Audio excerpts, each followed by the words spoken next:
A certain young woman was dragged into my chamber by the husband over the issue of infidelity, that she was caught cheating on the husband. Therefore, she must take an oath for him. I tried to see if I can restore the peace and the joy of that home, but it seemed an impossibility because of the arrogance of a man.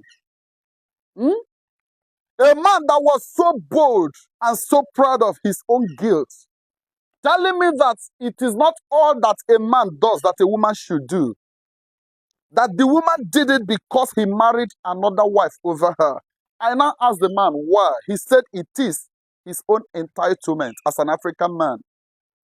If it is your own entitlement to marry double wives, it means that it can equally be entitlement of women to marry two husbands. Let it be vice versa. Some will use the dirty words that men are polygamous in nature, trying to justify their weakness. The problem there is that we always bring in intimidation into so-called marriage because we misinterpret it. That is why we misprioritize also the responsibilities of marriage. Somebody was asking me, are you sure you are a traditionalist? Why then did you go against polygamy? I say, why would I go against polygamy? Show me a polygamous family that can be battle-free.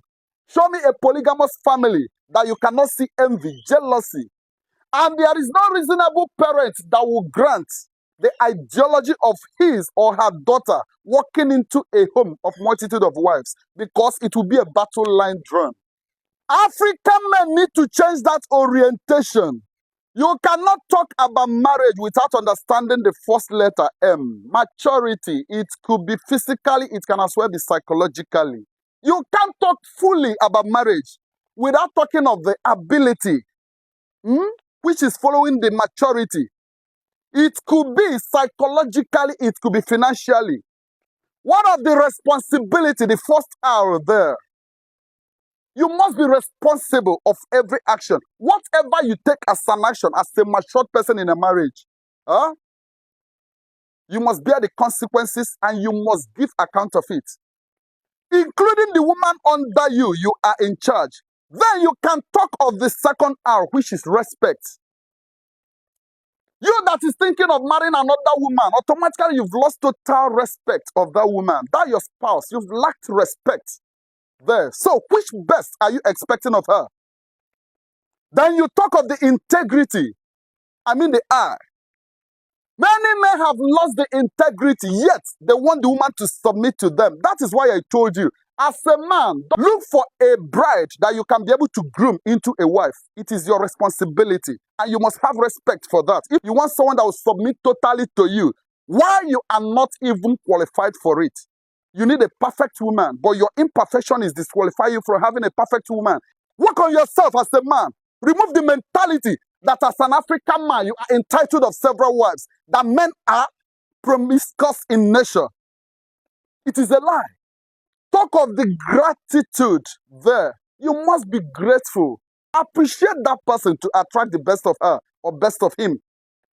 This is an institution that is ordained by the supreme deity. You work towards perfection, but you can never be perfect. Endurance, the end of it. That endurance is something that you lack most. You want everything to come easily to you as a man. Then tell me where you will prove your competency. Tell me where you will prove that you are responsible enough. Tell me where you will prove that you are a groom that can groom a bride into a wife. Remove that disgusting mentality that men are promiscuous in nature. Is a lie. You are a failure. That's why you nurture such. That you are entitled of several wives. It is because if they give you 100 women today, you will still see the same fault you saw from the first wife. You are digging your grave. Look at those people that made the same mistake earlier. Tell me how they ended up. Even after their demise, what comes after them is doom. Show me any child that grew in a polygamous family. I will show you a lot that the child is missing. That parental love is not there because the attention must be divided. When they are being carried away by power tussle, how can you get up and say that it is your entitlement to marry several wives? That simply means you are boasting of promiscuity. What did you tell that woman when you wanted to marry her? Did you in any way tell her that after her you are going to marry a second woman? Do you know what it means? It simply means you are no more okay for me. I need another wife. And the reason why our forefathers normally married two wives, or even beyond that, apart from trying to occupy the large size of the land, at times they marry because the first wife was not able to give birth to any child. This is one of the basic reasons why our forefathers thought that it is necessary to bring another woman. And why bringing another woman? It should be the responsibility of the wife, the legitimate wife, to bring somebody friendly that she will now treat like a daughter. If not, there's going to be a power puzzle. The men of these days always choose to do otherwise. Even when the woman gave birth to a multitude of kids to him, he will still desire bringing another woman. That is a selfish act. It has never been the custom of Africa in any way. Do you know what it means? Bringing another woman into your home. Attention divided. I talked to the man. I said, how are you sure that the woman did not walk outside simply because she was sexually frustrated?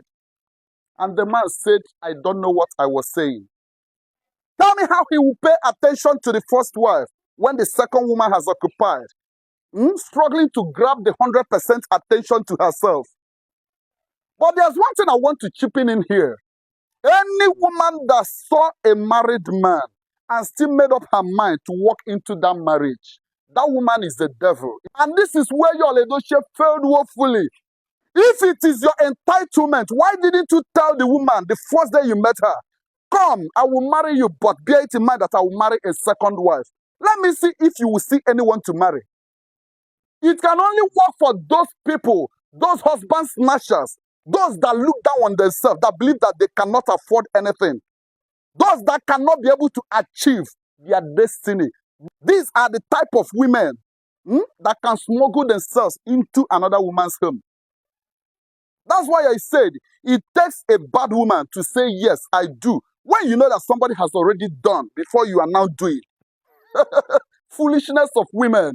At times I look at it, I said, it is those women that dig their own grave. They don't know. A man that cannot be satisfied by one woman can never be satisfied with the second one. You know why?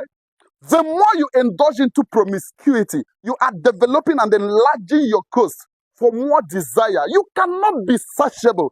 She entered your life. She gave you her life. She gave you her name. Forfeited her father's name to bear your name. Even at that, understanding that you are the head of the family, that means a total submission. I mean, for the good women. It is not enough for you. What else do you want? In the presence of that woman, you fought it. You nurtured it. You begin to exercise the authority, thinking that it is the right thing, that having brought another woman will give you peace. You are digging your grave. Make inquiry. Any man that marries two wives ends up untimely. You have automatically swept away happiness out of your home, and you will never have it again. Bring the second wife in, you cannot drive her away. Before she walked in there, she has prepared her mind for battle, even beyond your thoughts. Bringing her to occupy the position of the first wife simply means you have ruined all the efforts of that first wife. And you are telling me it is the gods that gave you the entitlement. You are a liar. A thief, that's what you are. A selfish human being. Huh? A selfish human being. Put yourself in that shoe. If you were a woman, they married you with all manner of promises. You labor so much to build your home. All of a sudden, your so-called husband walked away to come in with another woman that can look straight into your eyes and tell you that I am better than you. That is why.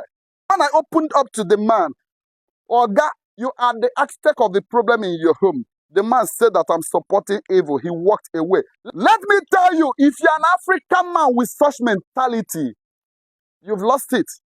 That moment you think you were tired of the first wife was the time you're supposed to prove yourself competent.